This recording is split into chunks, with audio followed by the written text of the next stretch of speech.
The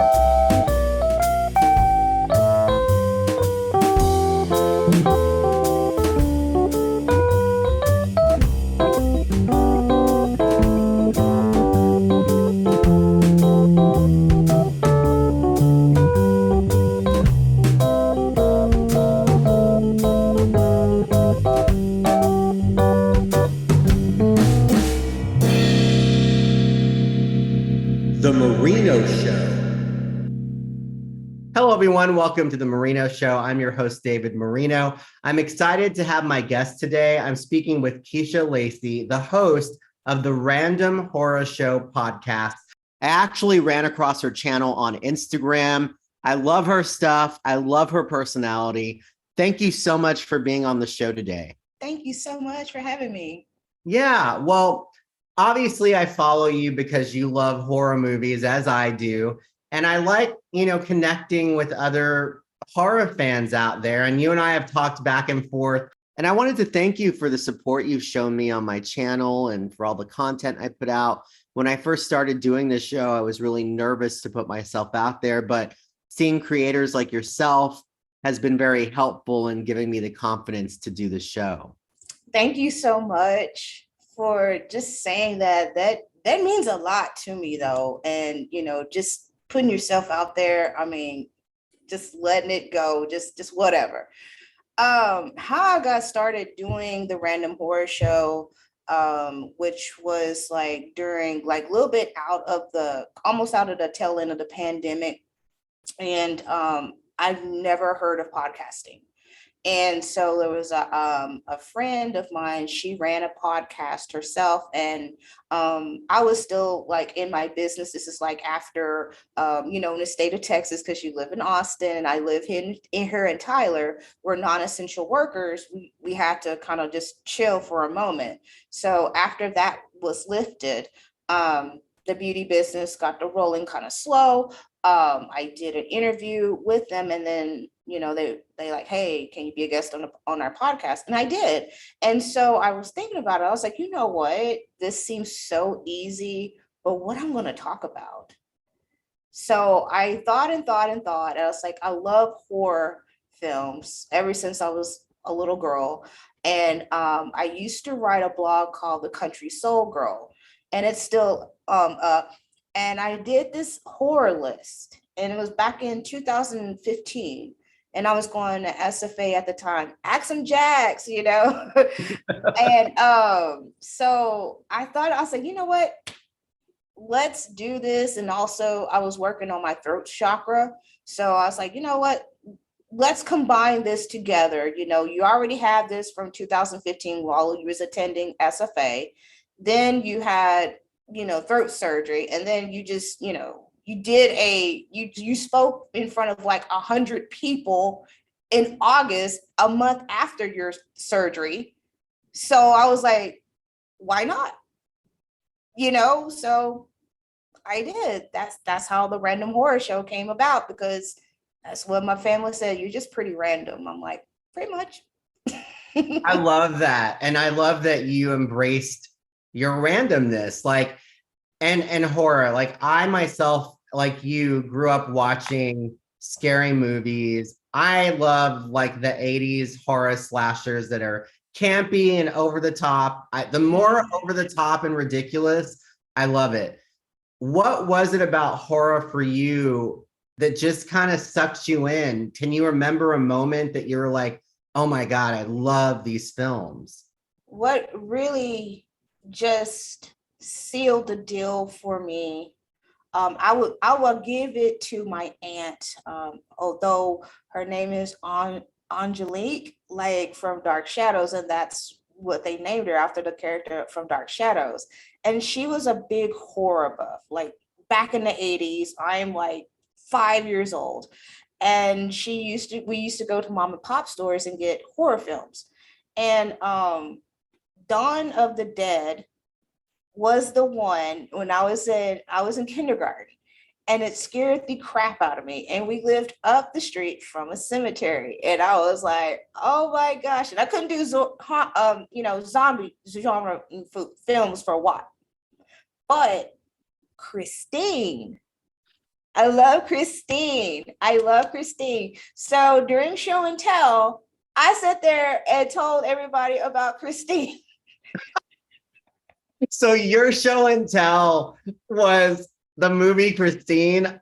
Oh my God, that's amazing. I love John Carpenter and Mhm. Christine. I had a crush on, the main character, even though he's evil. I know, like I felt so sorry for Arnie. I really did. And I cried too because I was like, Arnie was corrupted. I'm sitting there just bawling. I mean, it's so adult, but I like just understood like the emotion, behind how Arnie just transformed from this possessed car. He was just like a nobody, but he just didn't realize like he had a lot, but he just, Christine got in his life and effed him up, Yeah, pretty badly. And I felt bad and I started crying. But that was a great story.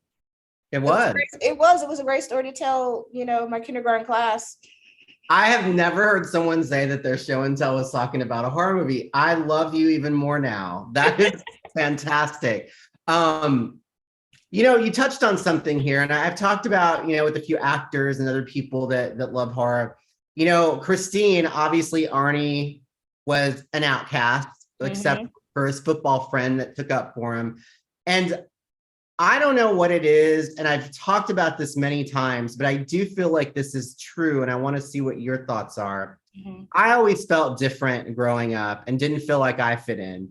And for whatever reason, horror movies for me, I so identified with like the final girl or just overcoming. I don't think I always understood it at that age, but as I got older, those films for me made me feel seen in some weird way.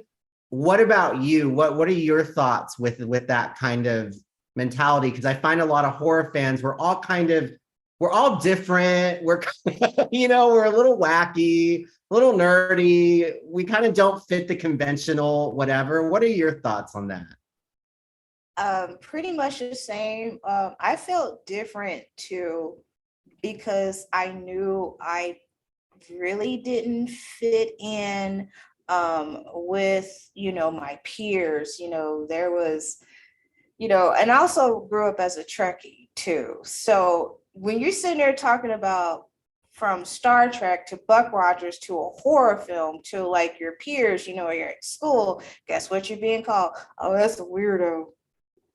She's strange. She looks so different. And, I had buck teeth too. So that like really ostracized me too, a lot from the crowd. But, I read a lot of books also. But I I would put it like this. I knew that I did not fit the mold. I knew I didn't know the word was, eccentric, nonconformist person. Then growing up in a small rural town, you know how like little small Texas towns are, you got the football jockey, got all these cliques and jump, blah, blah, blah, blah, like that. And I knew I just did not fit in that space like them. And I still don't. But I embrace who I am. I am extra as usual. So I'm not going to sit there and try to act like something else, because that's not being my authentic self and everything. But yeah, that's just how it is. Even my family knows that I'm different. They just say I'm crazy. They just say I'm crazy. I was like, and so Well, I'm like a lover of film too, and you can see behind me all the different kind of posters on my wall. I love so many different things, as I know you do. mhm. Um, you know, your show, if people tune in to the Random Horror Show podcast, what are they going to get? It's a loaded question, right? It is. It's a loaded question. They will expect the unexpected, expect laughs, expect emotions, expect a personal story from me in relation to the film that I'm reviewing. Um, Lots of because I'm thinking, a thinking person go, just expect a lot of things just come in just like at 1,000 miles per hour. So that's how, and one neat little bow. And you have guests on with you sometimes as well, right? Because I've heard Yes, I do. I started doing guests last year because I joined Instagram and I started seeing like all like you and a whole bunch of other people. So I've just been lurking on some people's Hey, profile. I'm doing the same thing with you. So Yes, I've I been love what lurking. you do. Yeah. Been lurking. So I'm like, all right, then, let's get this person right here. Let's get this person. And have you watched The Evil Dead Rise? No, no, I no. haven't yet. I just bought it. Like it's streaming now. Have you watched Renfield? No, two I haven't watched. See, not good. Okay. Renfield is not that bad, but there is an actor in Renfield, and I asked him to be a guest, and he refused. And Oh, I watched Renfield, and I seen this actor that I asked to be on the Random Horror Show because I seen him in a couple of horror films. And I was like, wow, that's crazy. Just sitting back, just like, oh my gosh, that's the guy I asked. And he just like, no word whatsoever. But it worked out in the wash because I actually had David J. Harrison. He's an author. He wrote a book called Recursion, and he lives in the UK. And I just spotted him, and I was just like, "Would you like to be on my show?" And he's like, "Yes, definitely. I've been listening to you." I was like, "All the way in the UK?" I was blown away. I was blown away, and I was like, "I cannot believe that you're listening to me over there." I do love that you didn't let it deter you from reaching out to somebody else and finding out that they are listening to you. And that's what I want you to remember anytime someone says no, because I've had to get that in my head when I have those moments. So good for you. Thank you. And also I'm an esthetician been an esthetician for 16 years. And so, I know there's a difference between clients and customers. And, I have heard no a lot, a lot, a lot.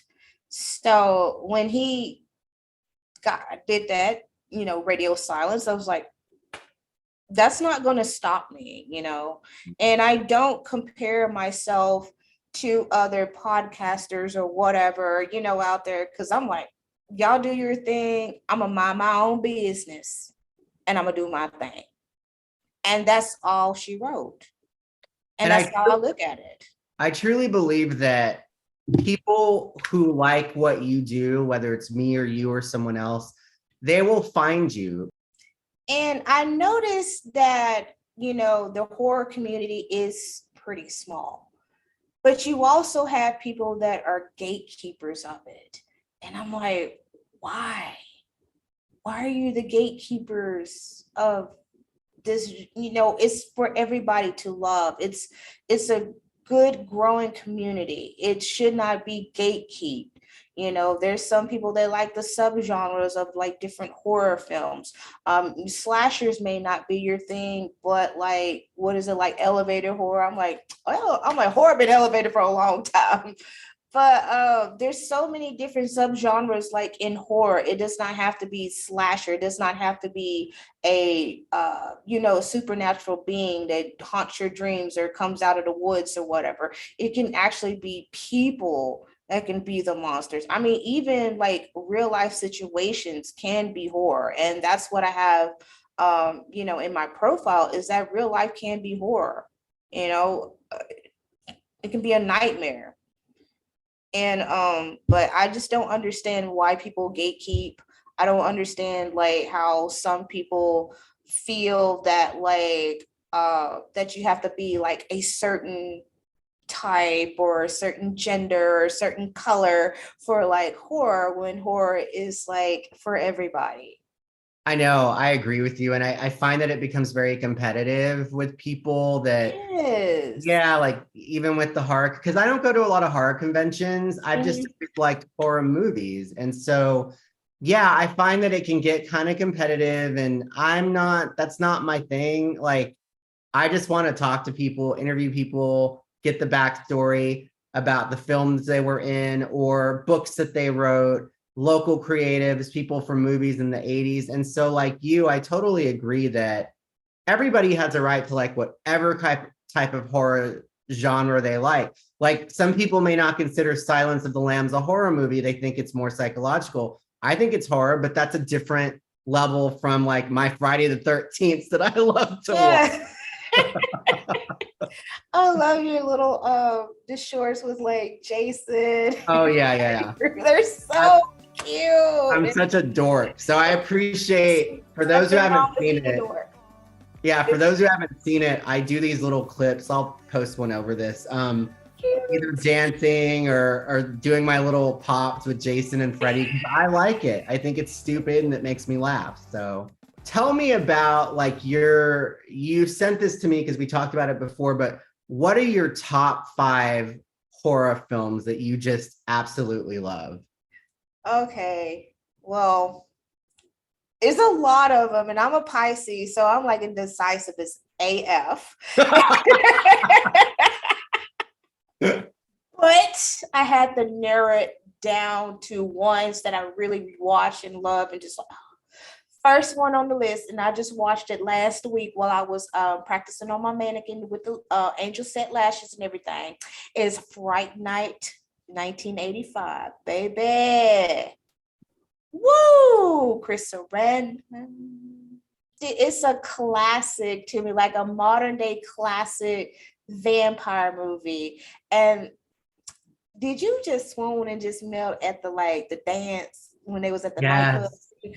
Boo boo, I had to watch that thing 30 times, and I'm still like, I used to dream about Chris Sarandon when I was in high school. I'm like, can this MF come through my window, bite me on my neck like Amanda Burst? You know what I'm Did saying? you have the fantasy of looking in the mirror, you know, how he's like she didn't see him and I Yes, love I I should did. have.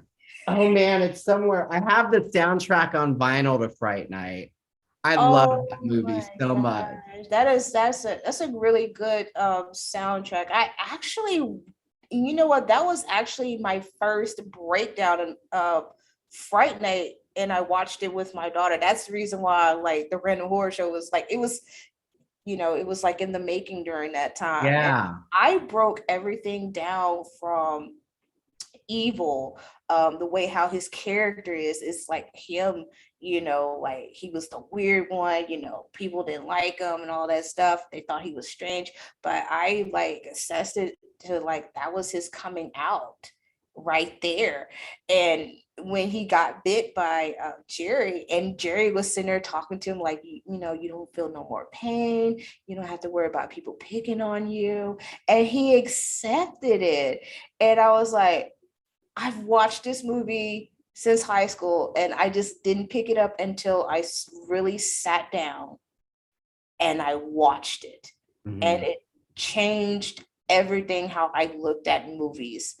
And I was like, yeah, that was him coming out. I mean, even though Amanda Burst at that time, she had a girlfriend, but she kept it secret. And the guy who played evil in her, they knew, and they just kept it secret, because back in the 80s, it was like, no, I can't, Yeah. and all that stuff. But I already knew though. I was like, I know you, I know this right there. I was like that.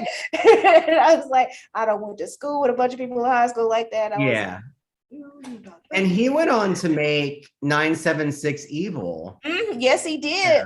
That is a throwback right there. That is a throwback. Nice. So it's like, oh my gosh, you make me want to go watch them.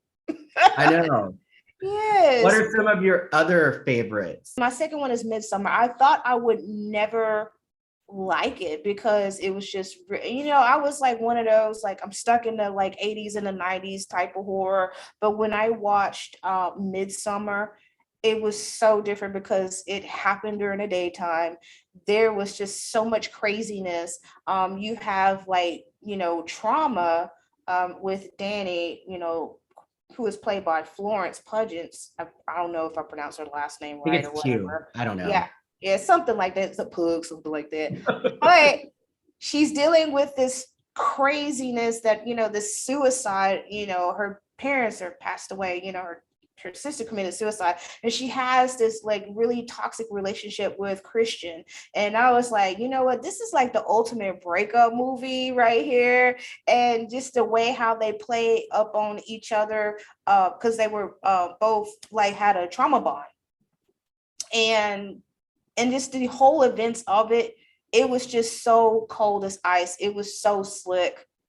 And at the end, she was like, it's like in a way she was relieved that like he's gone, but then she's like, I don't have a family. I might as well just join this one. I liked how she slowly like, I think if I don't accept them, then I will be dead. But if I accept them, I think it will be better for me. It was like a no-win situation, but then she's like, I got rid of that Joker anyways. Yeah, Be exactly. into him and his friends. But I like Midsummer. That was a clean, cold-blooded movie. And then you have three more that are your top five in the top five, right? The Thing, 1982. With Kirk Russell. Yeah. John Carpenter is actually one of my favorite horror filmmakers. And the music, his music with the synthesizers and all those early 80s horror movies that he did, it has the John Carpenter like feel. And I thought it was so good. The one thing with James Arness, who actually played Matt Dillon on Gunsmoke, was, he was in the original one. And that was not bad. And I like those 50s old movies, those monster movies. Those were pretty cool. But it was just something about The Thing, that the creepiness, it was just the ambiguity of it. Because once I started to realize that McCready is actually the Thing, people can argue that he wasn't, but I believe he was the Thing. Because like at the end, whenever he was you get like Keith David and David Keith, like names twisted up, but you know who I'm talking about. And he just sit there and just looks at him like at the end, and then it just cuts off.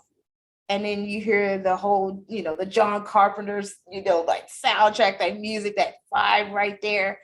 And I just love like the practical effects in that movie. There was some really good practical effects, from the dog to like everybody, just mashing up and just looking. I mean, it was straight like HP Lovecraft crap.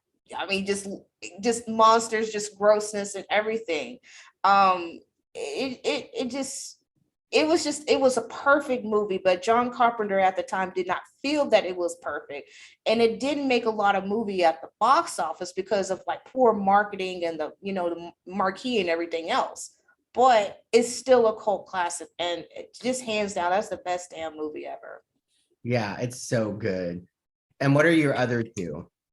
Dawn of the Dead, 1987. Of course, you heard it earlier, Cemetery, but it has like a really, the pacing is it's slow, but I like the pacing of the film. George Romero, like the king of like every type of like just zombie movie out there, where we see like a Tom Savini. He did the makeup for the zombies in there. It was like a couple of them, like the black people that was like, they were kind of like bluish looking and everything. And I was like, I don't want to be no zombie. Like, I don't want to be blue, ashy. Like, I don't want to be no ashy like zombie. And we need some Vaseline for that. But Tom Savini did the makeup. I like how the story, the story in it. And what really like out that is the kids that came out with John Forsey. He went inside that store or whatever, and those kids came out. They were zombies, and that scared the crap out of me. And I was like, you know what? Kids are off limits. He made it to where kids are off limits, in a zombie apocalypse. And Mhm. it was crazy. Even the mall when they all went attacking, each other, and it was just humans. It wasn't the zombies, it was the humans like attacking each other, the bandits. That was a crazy scene right there. But that was a really good movie. Scared the crap out of me. And then your last one, your in your top five. My last one, of course, is Evil Dead 2. It's where I fell in love with Bruce Campbell. Yeah, I mean that is a classic. I mean, you hear a lot of times in film in general that the sequels are always not as good as the original, but that one is a rare exception where the sequel is what sort of people think about when they think of that film. I mean, even the cover of, the DVD, whatever, still right where people have and everything. I know I feel like I'm back in 2002 or something. Like a time warp down here. But the cover was scary. And it took me a long time to watch it. And actually, Evil Dead 2 came out on my birthday, and I was 9 years old. Oh, that is awesome. I was 9 years old when Evil Dead premiered, and the story behind it is that Sam Raimi, because of Evil Dead being on the banned list in a lot of countries, that he did this is actually the remake of Evil Dead, but just better with a better budget, and he had it up under Rosewood, a fake, a production company, and that's how he slided on in like that. And I think that was like very genius. It made Sam Raimi like a household name. What would you say to anybody out there that, like you or me, they want to do, whether it's horror or even something different, they want to do like their own little show, or they want to do a podcast about something that they love, but there's a fear, holding them back because they think, we all have our insecurities. Maybe they're like, nobody's going to listen or nobody's going to care. What would your advice be to somebody out there who is sort of on the fence about putting themselves out there in that way? Do it. Just do it. I know it sounds cliche like a Nike commercial, but just do it, because you will have a lot of people having eyes on you. They may not say anything, but they're watching you. And not to get you scared or, petrified about that, but you're going to start noticing that, whatever you put out, you're going to be putting out quality. They know you're not full of BS. And that's going to attract the attention of what you want to, what you want to do. But it's typical to have those fears, because I had those fears as same as you, David. But we had to just push through, take some breaths, push through, and just be the best that you can be. And you get better at it, have fun with it. Don't turn it into a job. If you have to take a break from it, take a break from it. Your mental health, yourself, yourself is so important. Just have fun with it.